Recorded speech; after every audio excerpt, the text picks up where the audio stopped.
இந்த பார்ட் வந்து ரிக்வேதம் பிரம்மயஜ்ஞம். ஓகேயா? ரிக்வேதம் பிரம்மயஜ்யத்தில் அப்பா அம்மா இருக்கிறவா ஒரு டைப் இருக்குது, அப்பா அம்மா இல்லாதவா ஒரு டைப் இருக்குது, அப்பா இல்லை அம்மா இருக்கிறவா ஒரு டைப் இருக்குது. ஓகேயா? இந்த 3 டைப் ரிலீஸ் பண்ணியிருக்கேன். உங்கள் டைப் எதுவோ அதை பார்த்து நீங்கள் பண்ணணும். ஓகேயா? இந்த வீடியோ வந்து அப்பா அம்மா இல்லாதவா டைப்பு. ஓகே. ரிக்வேதம் பிரம்மயஜ்ஞம், யஜுர்வேதம் கிடையாது, ரிக்வேதம் பிரம்மயஜ்ஞம். Please note it.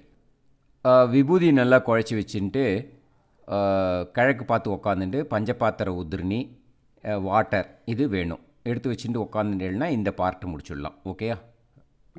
ஆச்சம்யா அச்சுதாய நமஹ, அனந்தாய நமஹ, கோவிந்தாய நமஹ. கை தொடச்சிக்க வேண்டியது.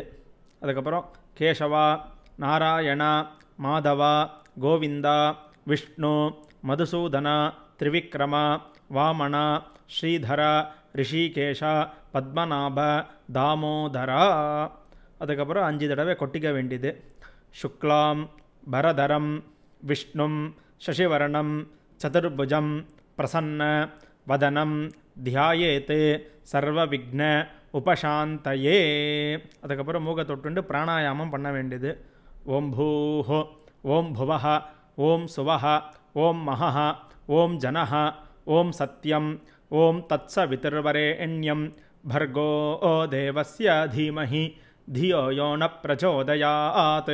ओमापः ज्योतिरसः अमृतं ब्रह्म भूर्भुवस्सुवरोम्. ममोपार्थ समस्त दुरितक्षयद्वारा श्रीपरमेश्वर प्रीत्यर्थं ब्रह्मयज्ञं करिष्ये. ब्रह्मयज्ञेन यक्षे विद्युदसि विद्यमे पाप्मानं மிருதாத் சத்தியமுபைமீ. அப்படி ஜலத்தை விட்டுண்டு கை தொடச்சிக்க வேண்டியது. இப்போ கை நமஸ்காரம் பண்ணிட்டு 3 வாட்டி காயத்ரி மந்திரத்தை சொல்லணும். ஓம் பூர்புவஸ்வாஹ தத்சவிதுர்வரேண்யம் भर्गो தேவஸ்ய धीमहि धियो यो नः प्रचोदयात्. ஓம் பூர்புவஸ்வாஹ தத்சவிதுர்வரேண்யம் भर्गो தேவஸ்ய धीमहि धियो यो नः प्रचोदयात्. ओम भूर्भुवस्वाः तत्सवितुर्वरेण्यं भर्गो देवस्य धीमहि धियो यो नः प्रचोदयात्. நமஸ்காரம் பண்ணுற மாதிரி கையை வச்சுண்டு இந்த நான் சொல்கிற வேத மந்திரத்தை சொல்ல வேண்டியது.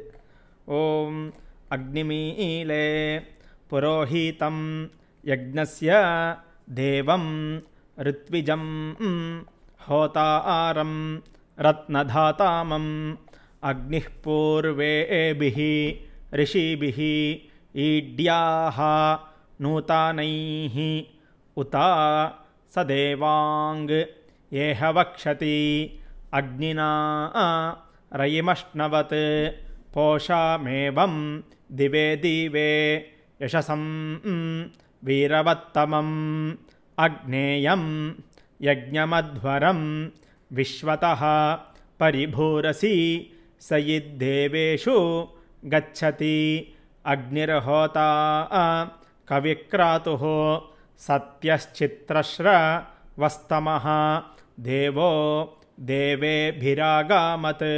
यदङ्गं दाशुषे त्वम् अग्ने भद्रं करिष्यसि तवेतत् सत्यमङ्गिरः उपत्वाग्ने दिवे दिवे दोषा वस्तर्दिया वयं नमो भरन्त एमासि राजन्त अध्वराणां गोपा ऋतस्य दीदीविं वर्धमानं स्वेदमे सनपितेव सूनवेग्ने सूपायनो भाव सचस्वानः स्वस्तये.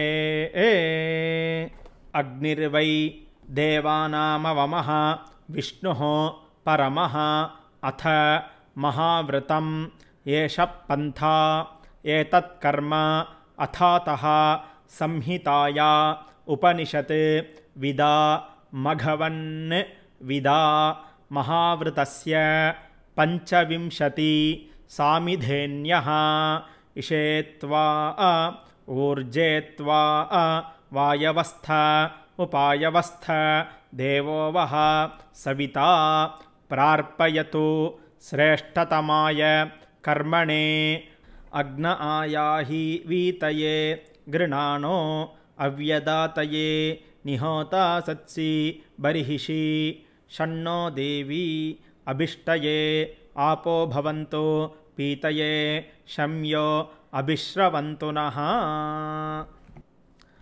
अथैतस्य समाम्नायस्य समाम्नायः समाम्नातः मयरस तजबन लङ् गौः ग्मा ज्मा क्ष्मा पञ्चसंवत्सरमयम् अथ शिक्षां प्रवक्ष्यामि वृद्धिरादैः यदिन्द्रादौ दाशराग्ने मानुषीर्व्यगाहता इदं जन उपश्रुतम् योगीश्वरं याज्ञवल्क्यं नारायणं नमस्कृत्य अथातो धर्म व्याख्यास्यामः अथातो धर्मजिज्ञासा अथातो ब्रह्मजिज्ञासा ॐ तच्छय्यो आवृणीमहे गातुं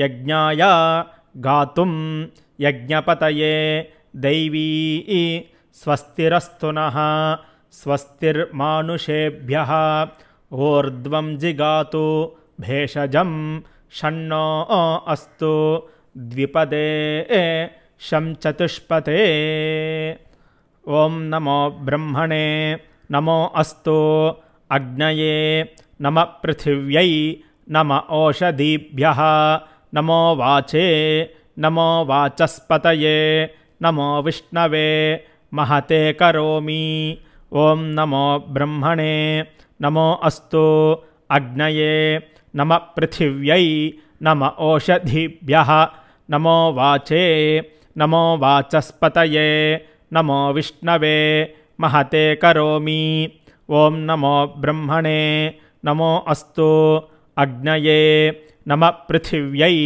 नम ओषधीभ्यः नमो वाचे नमो वाचस्पतये नमो विष्णवे महते करोमि ॐ भूर्भुवः स्वाहा ॐ शान्तिः शान्तिः शान्तिः वृष्टिरसि वृश्चमे पाप्मानं மிருதாத் சத்யமுபாகாம் அப்படி சொல்லிட்டு கை அலம்பிக்க வேண்டியது.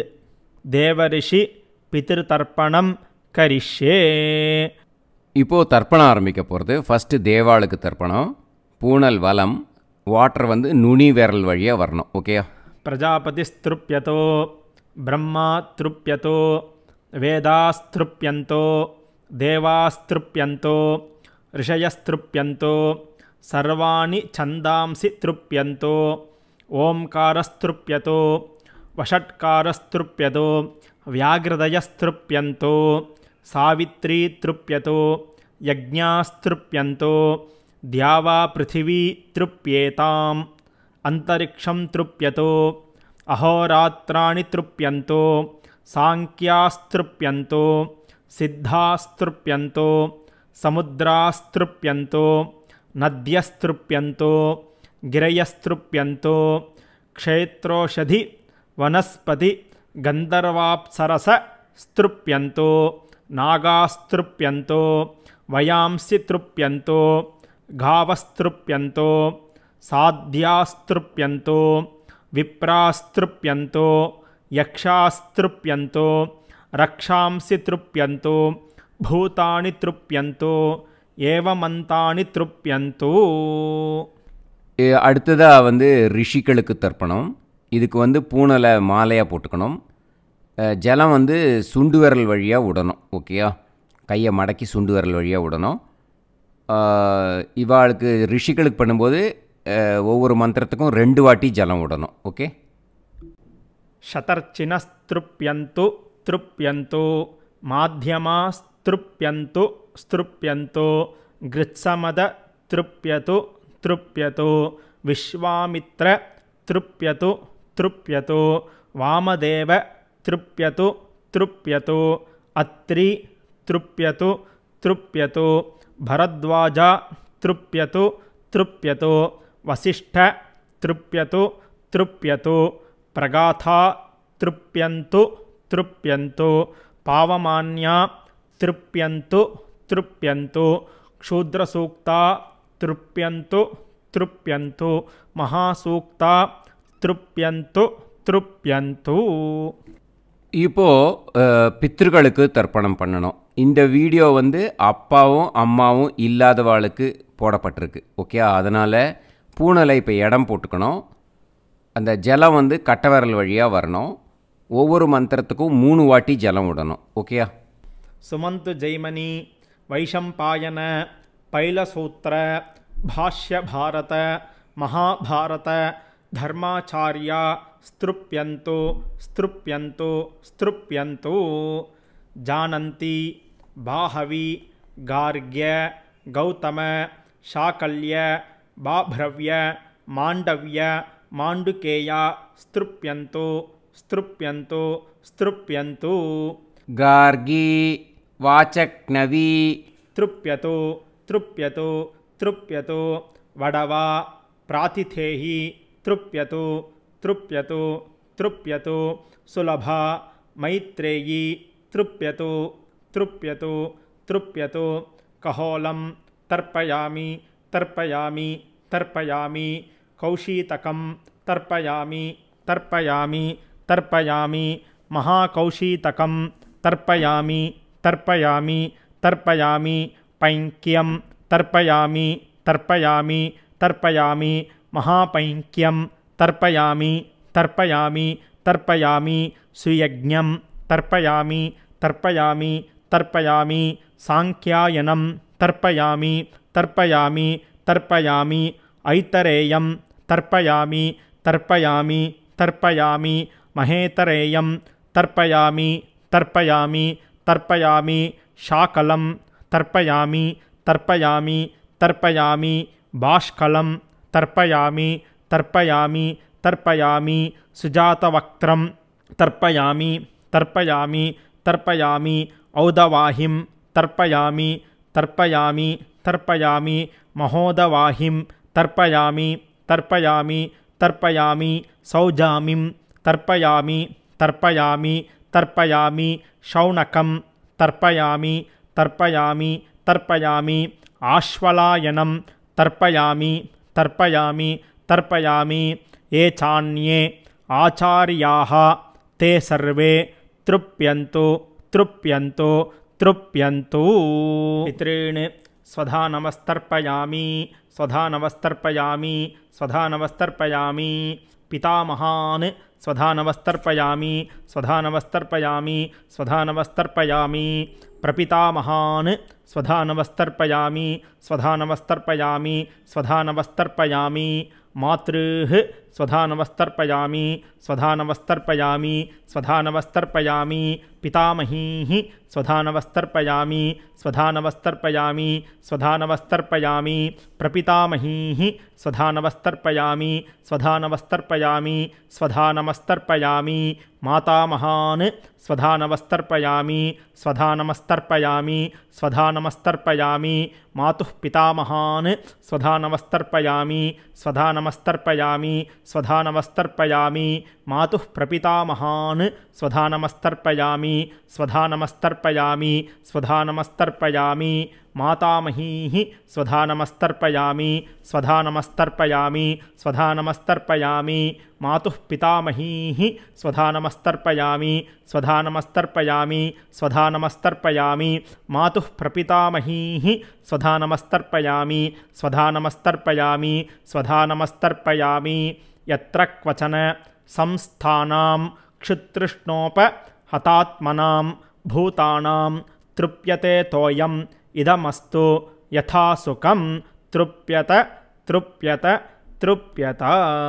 இதை முடிச்சுட்டு அதுக்கப்புறம் பூனல் வந்து சரி பண்ணிட்டு 2 வாட்டி ஆச்சமியம் பண்ணணும். சரியா? அச்சுதாய நமஹ अनन्ताय नमः गोविन्दाय नमः अच्युताय नमः अनन्ताय नमः गोविन्दाय नमः केशव नारायण माधव गोविन्द विष्णु मधुसूदन त्रिविक्रम वामन श्रीधर ऋषिकेश पद्मनाभ दामोदर कैल जलते एडुत्तुंडु कायेन वाचा मनसेन्द्रिर्वा बुद्ध्यात्मनाभा प्रकृते स्वभावात् करोमि यद्यत् सकलं परस्मै नारायणायेति समर्पयामि. இதோட பிரம்ம யஜ்ஞம் முடிஞ்சது. ஓகேயா?